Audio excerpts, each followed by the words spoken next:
नमस्ते. आज कुळथाचं पिठलं बनवते आहे आणि मी याच्या आधी पण तुम्हाला झटपट पिठलं म्हणजे असं म्हणजे कमी खर्चाचं झटपट पिठलं होणारं ते पण मी रेसिपी दाखवली आहे. आणि आता जे मी दाखवते आहे ते म्हणजे त्याच्यामध्ये सर्व साहित्य लागतं असं ओरिजिनल म्हणजे आम्ही कोकणामध्ये नारळ म्हणजे खोबरं वगैरे घालून अशा पद्धतीने आता मी करून दाखवते आहे. त्याचं साहित्य दाखवते.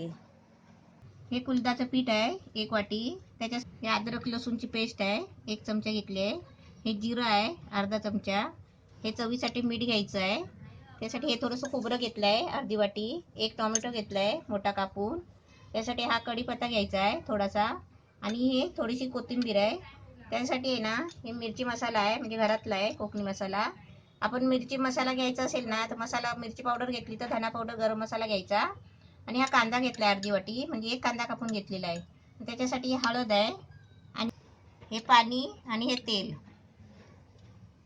आता आपण सुरुवात करूया. टोप ठेवला त्याच्यामध्ये मी तेल टाकते म्हणजे 2 चमचा तेल टाकायचा. जिरं टाकायचं. असं तेलामध्ये आहे ना जिरं चांगलं असं म्हणजे हे असं मस्त तापलं ना की त्याच्यामध्ये आहे ना आता मी त्याच्यामध्ये कांदा टाकते.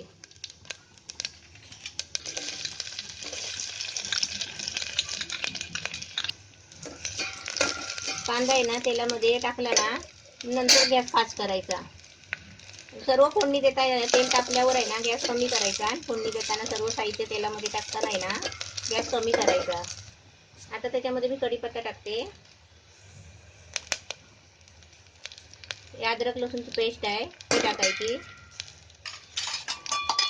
आणि हे चांगलं आहे ना फ्राय व्हायला द्यायचं. प्रत्येक टायमाला तेलामध्ये आहे ना आपण वस्तू टाकताना गॅस बारीक करायचा आणि सर्व टाकून वस्तू असे झाले नाही की मग आपण गॅस फास्ट करायचा.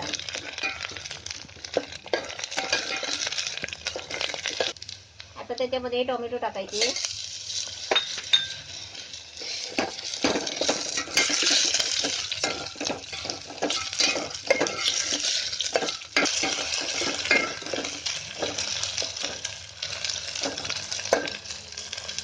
आता टोमॅटो टाकलाय त्याचं चांगलं फ्राय व्हायला द्यायचं. आणि याच्यामध्ये आहे ना मी आता खोबरं टाकते. गॅस थोडा बारीक करायचा आणि खोबरं आहे ना ते आता त्याच्यामध्ये टाकते.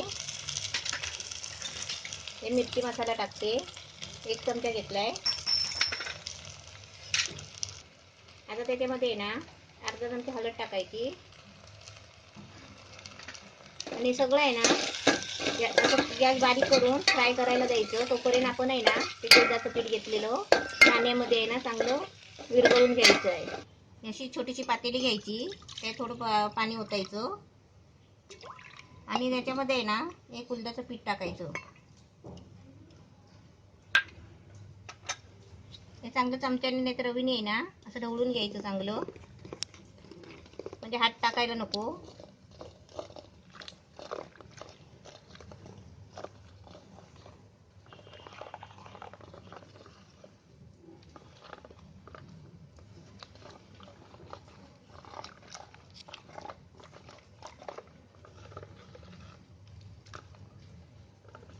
आता हे पीठ आहे ना आपल्याला गॅसवर फोडणी दिली आहे त्याच्यावर ओतायचं आहे.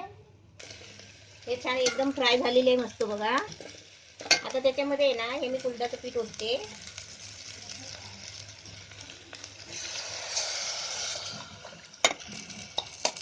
पीठ ओतलं की आपल्याला जेवढं पाहिजे आहे ना तेवढं पाणी टाकायचं म्हणजे जेवढं आपल्याला घट्ट बनवायचं आहे तेवढं.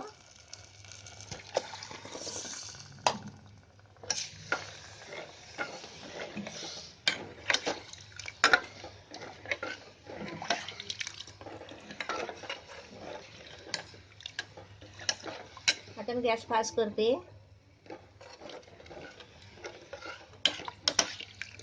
आपल्याला घट्ट पाहिजे तर घट्ट करायचं आणि पातळ पाहिजे तर पातळ करायचं आपल्यावर आहे.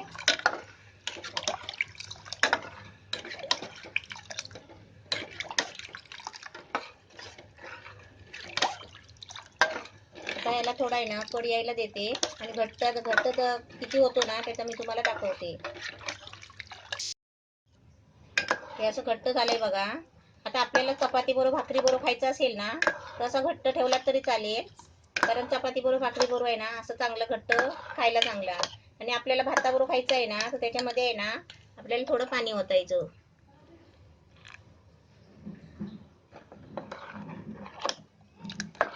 यात आपल्याला भाताबरोबर द्यायला असं झालंय. तर मी याच्यामध्ये मीठ टाकते. आपलं पिठलं आता छान झालेलं आहे. आता त्याच्यामध्ये मीठ टाकते, म्हणजे मीठ आपण अंदाजाने चवीपुरतं टाकायचं आहे, आणि झालं तर परत टाकायचं. आणि हे पिठलं कसं माहितीये का, म्हणजे हे पिठलं चांगलं झणझणीत, आणि कसं ह्याला म्हणजे जास्त म्हणजे खर्च पण असं म्हणजे जास्त वाटतो आपल्याला, की त्याच्यामध्ये खोबरं म्हणजे असं सगळं बाकीचं साहित्य घेतलेलं आहे ना. आणि मी पहिलं जे पिठलं दाखवलंय ना ते एकदम साधं आणि सोपं दाखवलंय, नुसतं कांद्याची लसूणची फोडणी देऊन दाखवलेलं आहे. आणि हे एकदम मस्त ओरिजिनल असं आपल्याला बनवायचं असेल तर, 4 माणसं येणार असली पाहुणे वगैरे तर हे असं पिठलं बनवायचं मस्त. हे आपलं आता मस्त तयार झालेलं आहे. आता याच्यामध्ये वरून कोथिंबीर टाकायची, म्हणजे आपलं पिठलं मस्त तयार झालेलं आहे. अशी पिठलेला उकळी येते बघा, असं बाजूबाजूतून असा म्हणजे फेस येतो, म्हणजे आपलं ते पिठलं कडतंय. आता त्याच्यावर आहे ना अशी वरून कोथिंबीर टाकायची. आपलं पिठलं रेडी तयार झालेलं आहे. आता मी तुम्हाला काढून दाखवते.